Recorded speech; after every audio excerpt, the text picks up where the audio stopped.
Check out these 11 musicians from the 70s that some critics and fans argue are overrated, not necessarily bad, but perhaps given a bit too much credit for their actual contributions or consistency.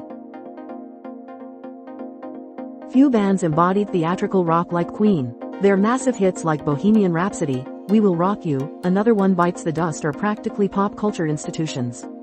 But some argue that Queen's flamboyant style sometimes masked inconsistent albums and uneven experimentation. For every masterpiece, there was filler. Critics also note that their genre hopping could feel more like identity confusion than versatility. Led Zeppelin is worshipped in the rock pantheon, but not without controversy. Accusations of plagiarism, overblown lyrics, and self-indulgent solos have led some to question the depth behind the volume. Yes, they were influential, but were they truly innovative, or just louder than everyone else? Rumors remains one of the best-selling albums of all time, and Fleetwood Mac's internal drama became as famous as their music. But beyond their polished sound and radio-friendly hits, detractors argue that the band was more about soap opera and less about musical risk. Their work, while expertly produced, often stayed in safe commercial territory. Yes, Dolly Parton is a national treasure, but in musical terms, not everyone sees her catalog as untouchable. While her image and personality have helped make her a cultural icon, some critics believe her musical output in the 70s was more hit and miss than the legend suggests. Her pop crossover success often overshadowed her more nuanced, traditional country roots. Depending on who you ask, Hotel California is either genius or overplayed fluff. The Eagles dominated 70s airwaves with slick harmonies and laid-back California cool, but some find their music sterile, overly polished, and emotionally hollow. Even rock legends like Glenn Frey and Don Henley have admitted they were not a band but a business. Loved for their complexity, but also accused of being soulless, Steely Dan's jazz rock fusion impressed audiophiles and studio musicians, but to many listeners, it felt too clinical, too smug, and too detached.